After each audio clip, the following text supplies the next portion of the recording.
Mentorship, the term has sort of been hijacked by corporate America. So we think of mentorship as job, like go get a mentor, you'll get a job. Like that person that's nameless and faceless is going to fix your life. And we're not really thinking of what we're giving to the mentor. We're just thinking, okay, this person is out there and they're going to pull me up. But really, mentorship is all around us. It's religion. That's been passed down for centuries.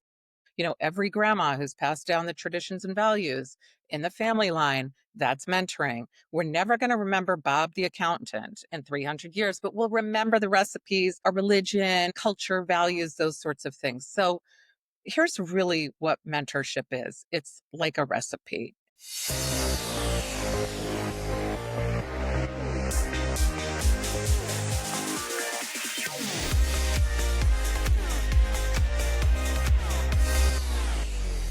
Deborah, I'm so excited to chat with you today. Thank you so much for being my guest in this wonderful episode. I know we're going to talk a lot about mentorship and what it means to be a mentor, and also I love to hear what makes a good mentee too. I'm a mentor of others, and I also have my own mentors. So I would love to know what you consider to be a really healthy collaborative dynamic. Before we get into all of that good stuff and more, I would love to hear, for our listeners' sake and benefit, what's your background and what has brought you on your leadership journey? Sure. So I'm an applied developmental psychologist. I have a specialty in aging. I started in research, studying everything no one wants to have or get, and pivoted to what we have to look forward to as we grow older. And so I come about this sort of leadership journey from an organic space of wanting to answer questions that I had for myself.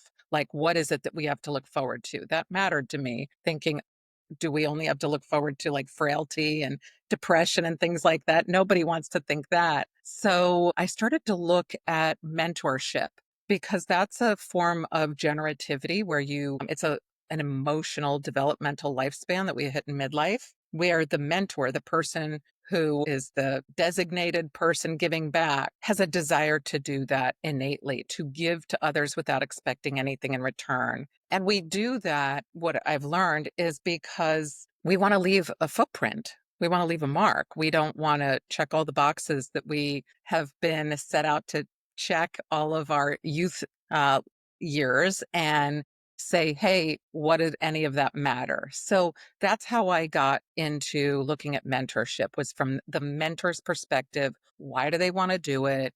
And how does it work? Because most people look at it from the mentee's perspective. So I have to ask, what do we have to look forward to as we're aging? What are the positives? Because I'm sure everybody's curious. Yeah. So here are the positives. We are set out to sort of check boxes and do a lot of things. While we're doing that, we're amassing a lot of expertise. By the time we hit midlife, the things that fulfill us are knowing that everything that we did and we amassed, whether that's our culture, our values, our work itself, that all of those things mean something. So we have a desire to give that back, right? We get more fulfillment than anybody would ever imagine. Always think of, say like the mentor or somebody else as, oh, I'm bothering them or this is a burden. It's the opposite. So we have to look forward to happiness as we get older, more fulfillment as we get older, more meaning as we get older. And so all of those are the things that we really have a desire. If we have a child, we don't say, I hope you can run fast when you grow up. We say, I hope you'll be happy. So we can all expect to be happier as we get older, but that's all due to our connections, who we're meaningfully connected with, and how we're interacting with them. Well, I love that, Deborah. And it makes me think of the word community and how important it is to have a community is almost a check the box sort of technical aspect. If you want to grow in business or grow in life, you have to get a mentor. And I've always been very fortunate to have folks that want to work with me. And maybe it's from that sort of motivation to give back. They want to work with me because we see a mutual beneficial kind of connection. And so I like maybe that more natural approach, if you will, towards mentorship. And there are some really great programs out there. I'm a volunteer in one of them, so don't get me wrong, having a little bit more formality. But what you're describing to me makes me think of how important it is to have a community, and a mentor might appear naturally from that and might be built over that relationship might be built over a long period of time. But I'm curious, what are your thoughts on that? So I'll tell you this. So mentorship, the term has sort of been hijacked by corporate America. So we think of mentorship as job, like go get a mentor, you'll get a job. Like that person that's nameless and faceless is going to fix your life. And we're not really thinking of what we're giving to the mentor. We're just thinking, okay, this person is out there and they're going to pull me up. But really, mentorship is all around us. It's religion. Oh, that's been passed down for centuries.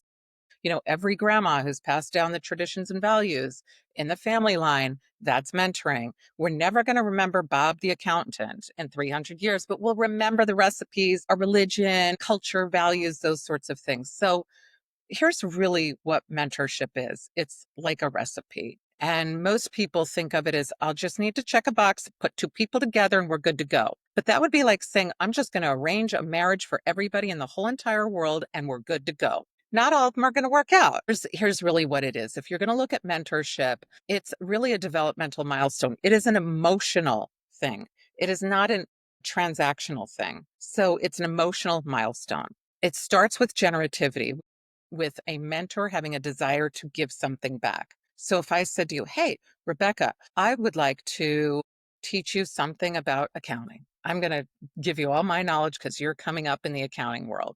And you say, oh my gosh, I have been needing that. Great. You're the mentee and you're saying, I want that. It's like me handing you a gift and you say, yay, thank you. And you absorb it. And a little piece of me lives on in you. So you have to have that. If I were to say to you, hey, Rebecca, I'd like to talk to you about accounting. And you're like, ew, I don't want that. Then there's no mentorship because both have to be aligned. One has to want it and wants to have to give it.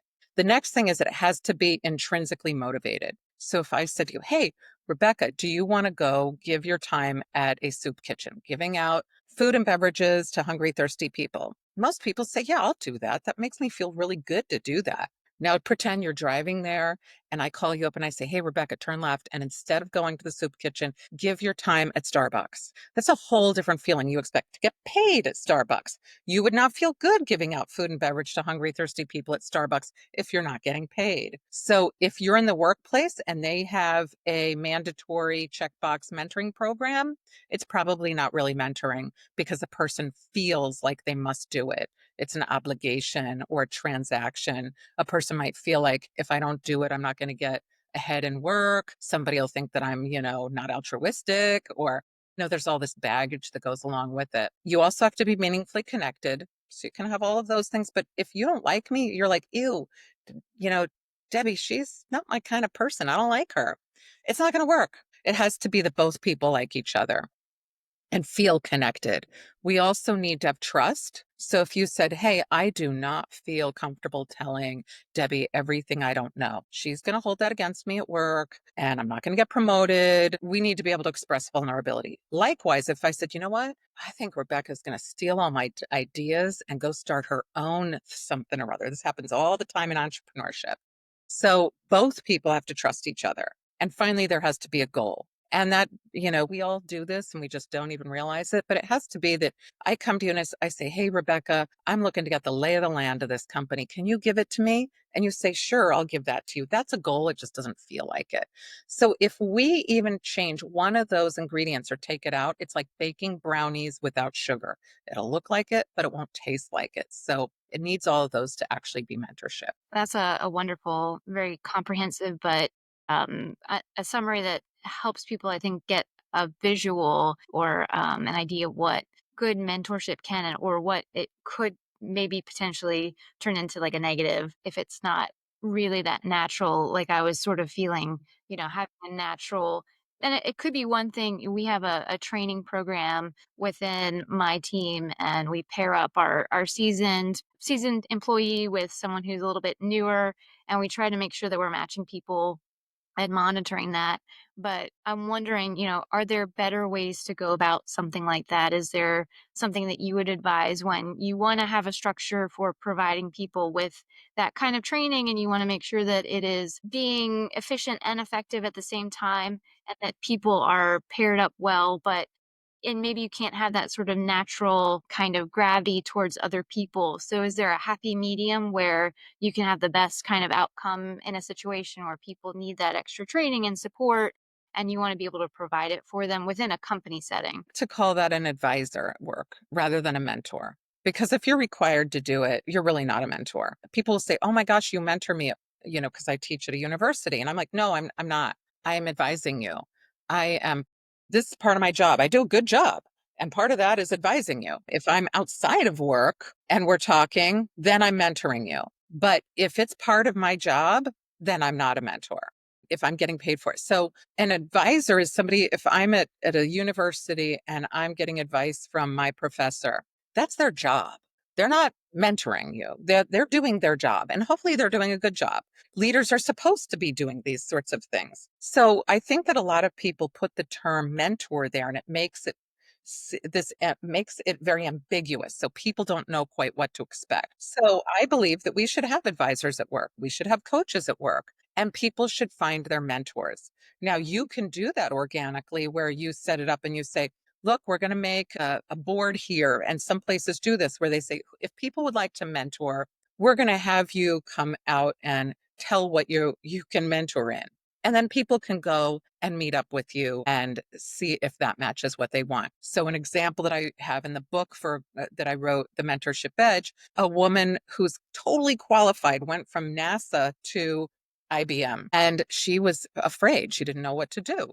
She was in a new atmosphere, totally qualified, had no problems with that, but it was this sort of social thing. She went and somebody that was a few levels above her gave a talk and said, "If anybody'd like a mentor, I'm here." And so Irene contacted her and said, "Can you give me the lay of the land here?" And they remained mentor mentee for about 4 years. So that's how you can do it where it's more organic. That is what mentorship is. If you're making a program and you're saying, "I'm going to put people together and I'm going to match them up and there's going to be a box checked," it's not mentorship. Just call it something else. That's all. It's not bad. That's not a bad thing. It's a good thing. It's just maybe not the right term. I like that you're making that distinction because I think this goes back to what I've been feeling earlier, that it is that checkbox mentorship is like a catch all, as you're also describing it. And there are better other words to use. I'm sure when I've been in college and grad schools, I've heard that thrown around too from academia and at that level. And so perhaps it's also changing our language and our verbiage around what it is we're doing, as well as redefining or properly defining, really is what it sounds like, the actual relationship itself and what's to be expected.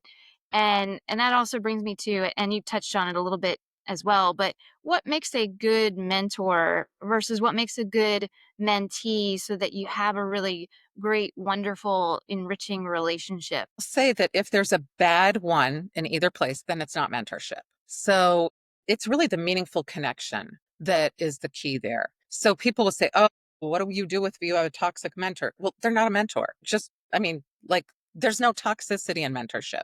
It's if there's no bad, if I'm like not coming to meetings or I'm not doing something as the mentee, you're not my mentor and I'm not your mentee. So I think that people believe in this sort of forced relationship that what do I do to make this person want my mentorship? It'd be like if I said to you, "Rebecca, I am going to give you this gift and it is this can right here." And you were like, "I don't need another can, but I am forced to take that can from her because otherwise," and then you go stick your can over on your desk and you're like, "Okay, I've got my can there." You don't want it. You now took something that I really like and are not doing anything with it. That's really what people are describing, and it's not mentorship. So, the one thing that I recommend most is that people engage in a lot of different things. And I'm going to Colgate Palmolive, their research division, soon. They have coaching, which is very different from mentoring, and they want people to have both. They want them to have a mentor, they want them to have a coach. We should have advisors, we should have all sorts of things. You should never have one mentor. You should have only one coach because that gets weird otherwise. And you can have multiple advisors. You should have sponsors. That's the person that you leave the room and they're like, "Hey, Rebecca's the best thing since sliced bread." And they're advocating for you. So if we start to put everything into one category, then we have one bad mentor mentee relationship that's not really mentorship, and we don't seek out the other things, and then we get stuck. Appreciate you expanding on that. And mentioning, a mentee that doesn't show up, that actually reminds me of a time when I had a mentee part of this volunteer program, and they showed up for 1, maybe 2 sessions. We kept rescheduling, and there was always some reason. We didn't even get to our first session, I think, until after rescheduling 3 times, and it was very clear to me that it wasn't going to progress forward. And so I think having the discernment to also know that too, and it's hard because you wanna be able to help people, but having to say, "Hey, this doesn't seem like it's a good time for you right now to be in this program.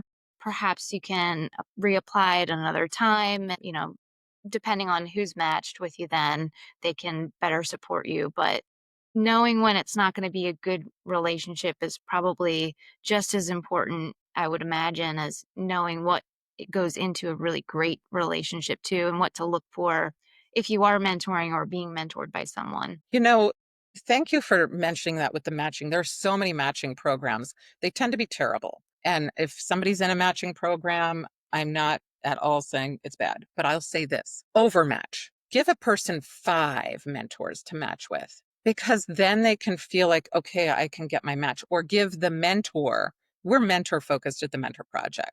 We believe that the mentors hold the expertise. They're all elite people who change the world in some way.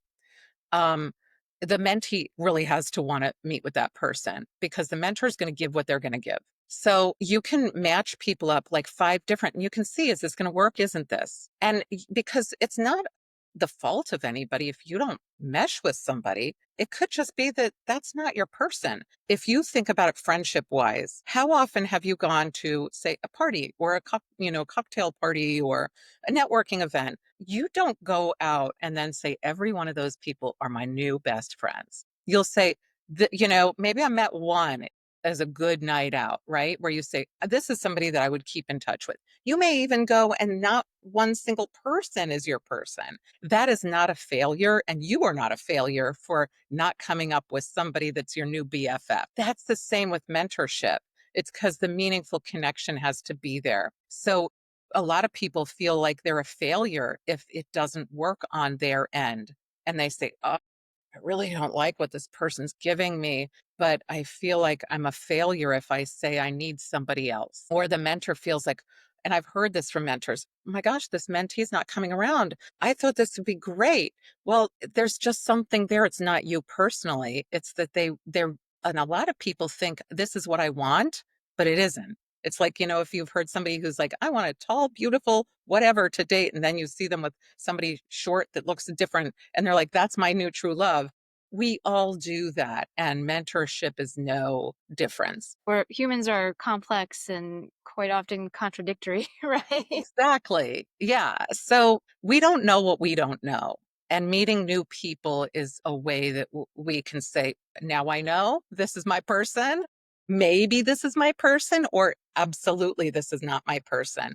But we have to remove that checkbox, or it really can just make for an awkward time with people. I love that advice, and I think I hope anyone who is in mentorship or creating those kind of connections for others can take something from that, Deborah, because the more that we're talking, the more the sort of feelings that I was picking up on what mentorship is and isn't, and the robotic sort of nature of it now in business can make it actually, I think it makes it a little bit stale if we simplify it so much and make it so technical versus allowing it. I like to use the word organic, allowing for that more of that organic connection to occur.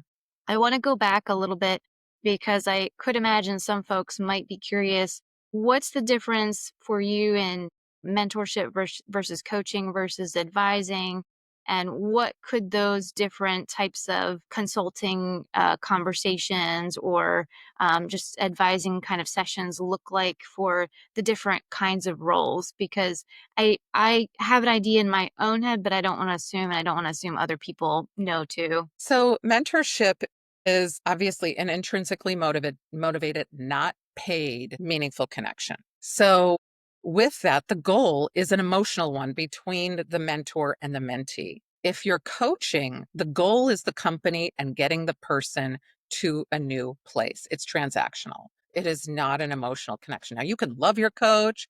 You guys could feel like you're really, great, but there's no coach who I say, well, would you do that for free? No, they say no, they wouldn't. Mentors do not get paid. Advisors, that's another thing that is a paid thing that is work related. So if you're doing that outside of work for no fee, then that is mentoring. So here's what can happen.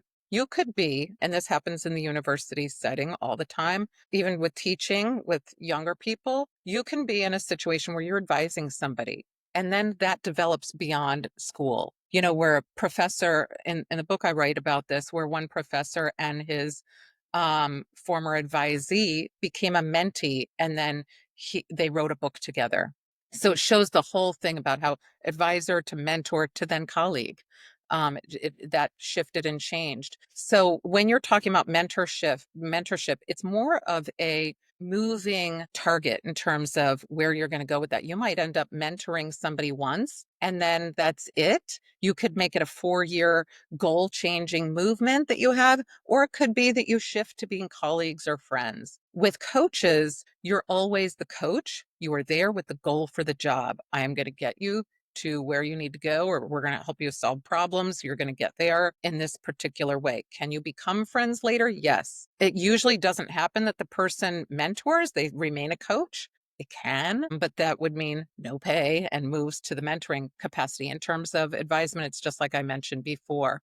So if you think about it, get all of them. You should have them all because you want to have you want to have somebody who's got your emotional back, right? That's what the mentor is. The coach is there to give you the skills you need to get to your goal or the company's goal. And your advisor is there to say, you need to do this, that, or the other thing, or you're going to have to do an extra semester of school. Or if you're at work and you have an advisor, you need to do this, that, and the other thing. This is really important for your career trajectory. So that's where you could see those things all being different. I love that. I love the idea getting them all and having them all. It really is going to help you, and you're going to get that extra support rather than having just one person. And then, like you were saying earlier, if that one person doesn't work out, you don't have a healthy support system around you.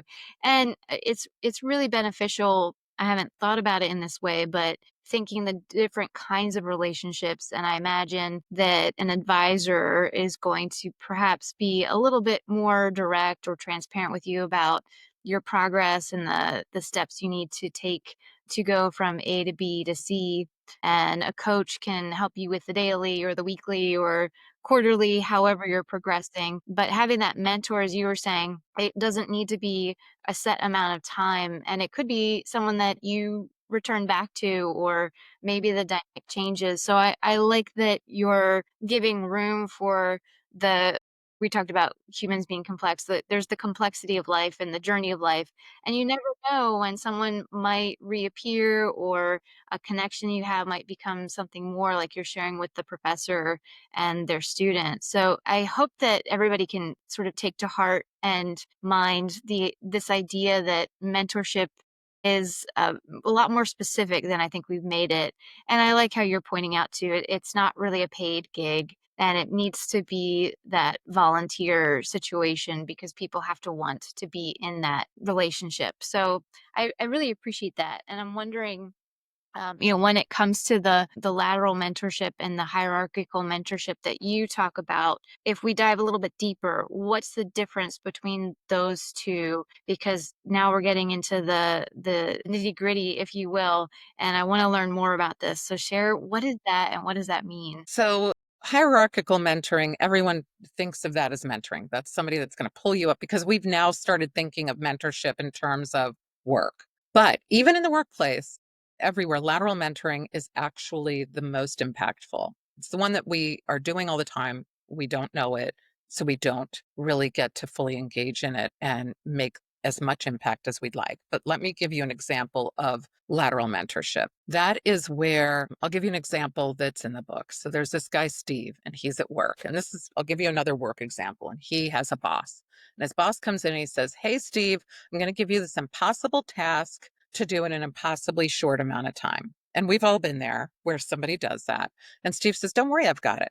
Now, Steve doesn't have it, but he's not telling his boss that because if you're looking at the components of mentorship, he doesn't trust him. He's going to, if he tells him he doesn't know what he's doing, he's worried he's going to get fired. So he says, I've got it. So the boss comes back and Steve's able to make some progress on this, and the boss comes back and says, we have this impossibly short deadline. You need to get it done. And so Steve says, don't worry, I've got it.